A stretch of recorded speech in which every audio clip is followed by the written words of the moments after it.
Hey guys, look, there's Caleb. Say hey, Caleb. There's his hand. He's saying hey. Anyway, look, I got teeth. Wow, it's crazy. So, my teeth show when I talk, which isn't normal. These are my temporaries, so I'm gonna have a talk with my dentist that my permanent ones aren't this big. Anyway, I can really, with the adhesive, get the uppers to stick good.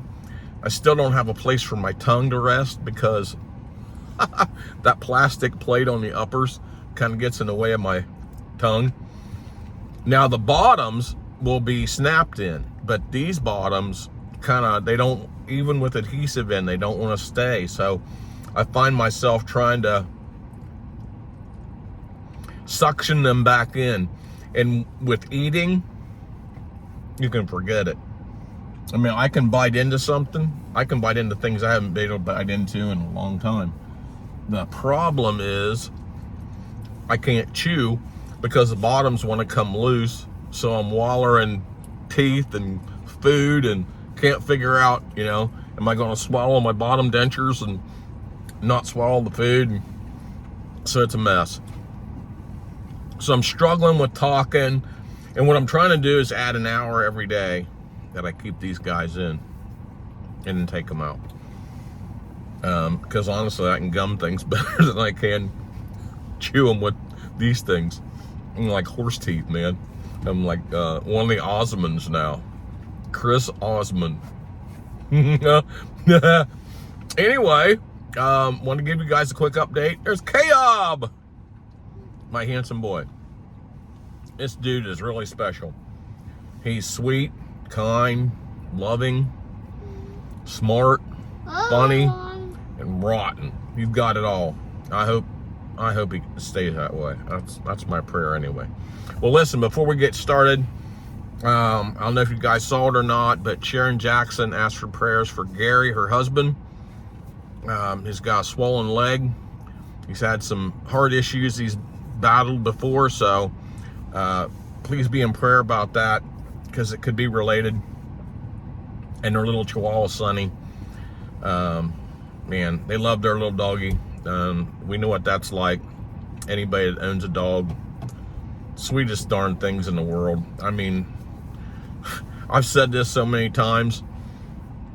If we treated each other the way dogs love us and forgive us so quickly, can't wait to see us.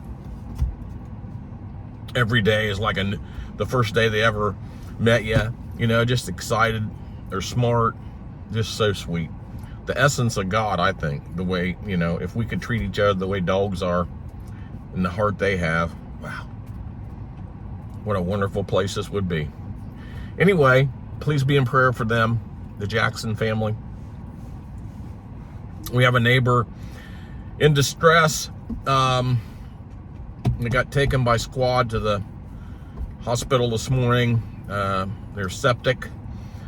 So be in prayer for them. I want to keep their name anonymous right now. They've asked us to do so, but please pray for our neighbor that's septic, that they would be able to return back home and have many more years on this earth. So if you could do that, I'd appreciate it. What's next? Well, the mouth thing, the teeth, everything's continuing to. Okay, baby, good job. Hang on a second, okay? Okay. The oral thing's coming along good. Healing great. Probably got 2, 3, 4, maybe 4 more months before I get my permanent teeth. It takes the implants 4 to 6 months. Man, that's crazy. So anyway, I have to go continue updates and resizing of these temporaries as my mouth shrinks and heals and whatnot. The health side, I do have an autoimmune. They tested me for lupus, and the day they tested me, it came back all negative. Now that doesn't mean I don't have lupus, just means that day that they did my blood work, I might not have been exacerbated or having a flare, so I could still have lupus. So at this point, I'm on hold with trying for the rheumatologist figuring it out. My next adventure will be a lip biopsy in August, and that will be to rule in or rule out Sjogren's syndrome. I still think I have rheumatoid arthritis, which is a autoimmune, and I had reflux really bad, and I didn't know how to control it. And I think that is where my teeth just rotting out of my head came from, because the acid coming up is a problem. I had a lot of the symptoms of that, and then the rheumatoid arthritis is just from years of beating myself up, and I know my knees and stuff are kind of shot, but they're hanging in there right now. So kind of on hold. I got to get an upper scope and a lower scope. I'm past due on the lower. I'd like to stay past due on the lower. And my allergies and stuff. My doctor put me on Allegra. So far, knock wood, thank God, seems to be working for the most part. If that doesn't control my allergies, then the next step is to go see a allergist to get allergy tested all the way around, figure out what's going on there. So that's the update on the health. Feeling pretty good, actually. Sleeping better overall in the last month, better than I've slept in years. Now my dentist said when he pulled all those teeth out of my head, he said your health's going to improve dramatically, and it seemed to have improved for the most part. I mean, I have some bad days and stuff. Anyway, health update. Everything's good right now. Doing pretty good. No complaints. Nobody wants to hear complaints. Ministry.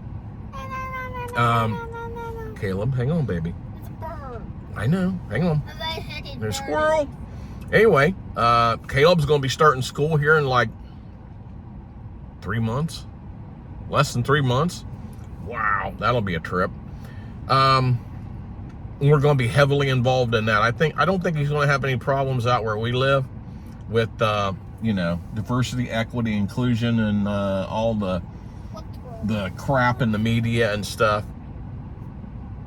I think he's going to be good. Little country school. I don't think it's hit out here yet. Too bad. So we're cool. Anyway, if not, we have other options. Homeschool, private school, which would be a Christian school like Fairfield Christian or Licking Christian Academy. So ministry stuff. Give me a few more days to get used to talking a little bit. We're going to start back up on the Holy Spirit Bible study. We're going to finish that. We're going to get into the fruits of the Spirit, which there are 9. The first one is love, so you know how important love is to God. Caleb, honey, please let me finish, okay? Thank you. Let me finish, and then you can have the fun. Anyway, I got to make this short. A little guy waiting at the store for his mommy. So, of the 9 fruits of the Spirit, the first one is love. I think it's pretty important to God, don't you? Probably. It's the foundational thing. I mean, because remember, when the Sanhedrin were chasing Jesus around and testing him and asking him questions, they asked him what the greatest commandment was. He says the first and the greatest commandment is to love the Lord with all your heart, soul, strength, all your mind. And the second, to love your neighbor as yourself. So we're going to look at the fruits of the Spirit. When you give your life to Christ, the fruits should start showing, right? And then there's 22 sins of the flesh. Wow. And then the little caveat that Paul puts in is like, it doesn't say it like this, but okay, so you don't have the 22 sins of the flesh. You escape those. And you say, and anything else of that kind. So you got to be really careful, because those unchecked sins of the flesh could send you straight to hell, right? Right. Okay, so what are we doing after the Holy Spirit? That's only going to be a couple more, and then we're going to move on to, I believe, if I can get Bay to help me, We're either going to do some of the Bible studies, Caleb's Bible studies, which are really cool, or we're going to start on the Old Testament survey. And eventually, we'll be meeting in person. And if we can get the amount of people that said they would come, our little home Bible study will be like a first century Christian church. Churches that meet in the home. When Paul and Luke and Peter, Barnabas, and all those young guys running around, starting their little churches, the first century church, home church. Right? How cool would that be? That's what we're going to plan on doing. We just got to figure out the logistics to keep the dogs away so people can come and learn about God, not learn about how dogs bark. All right, so I'm going to go. God bless you guys. I hope you're doing well. Don't get me started on politics. I will just say this. We all know what happened to Trump. He's going to sit before the judge on July 11th, which is 1 or 2 days before the Republican National Convention. 34 felony charges, all bogus. They didn't come this far for the DA, the corrupt DA, Democrat DA,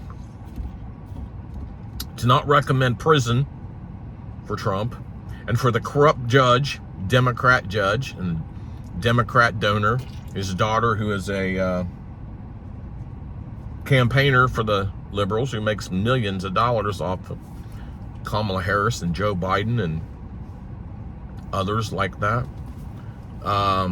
All he has to do is accept the DA's recommendation and put Trump in prison, and he'll be sitting in prison pending his appeal when the Republican National Convention comes along, when they will recommend Nikki Haley be the presidential nominee because Trump is in the way.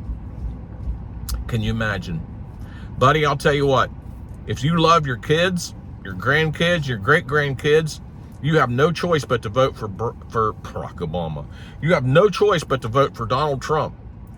You vote for Joe Biden or the Democrats, you can't say you love your kids, your grandkids, your great-grandkids, because you just guaranteed they won't have a future. Because they're going to take our country. If they get in for 4 more years, it'll be ruined. This country will be overrun by illegals, and they're going to do away with the Constitution. They're going to do away with the Supreme Court. They're going to pack it from 9 to 13 judges, and it'll be the liberal court. Unbelievable, man. We have to go on offense. Steve Bannon says, offense, offense, offense. Start now. We need to start putting subpoenas out on Biden, Joe, Hunter Biden, on Mayorkas, on the FBI, the leadership. And they don't show up, hold them in contempt, pending their arrest. Let's go on offense. These guys are everyone corrupt. Anyway, we're flying our flag upside down, and we're going to do so till Trump's named president. Because if the polls are right, this is going to be a landslide. So the only way the Democrats can win is to out-cheat us, which I don't think they can do this time. Get us into a war where the sitting president can't be removed. Have another COVID. Is the bird flu going to be the next COVID with a 50% mortality rate? How about climate crisis? They can do a lockdown on that, right? Wow. Or assassinate Trump. You think I bet you they're all in play. They don't care. They don't want to lose power. They've never been so close to destroying this country. So then what are we going to do about it? If we lose, we're going to fold our hands, bow our head and pray, and hope God takes care of it? Or are we going to do something about it? I don't know. I really don't know. Anyway, I'm going to go. Got a little guy excited to get this phone. Love you guys. I pray for you all daily.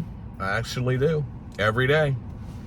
And we'll see where this all goes. But we need to bow our heads, pray to God, and ask Him for direction. What do we need to do? All right. Love you guys. God bless. Talk to you later. Bye.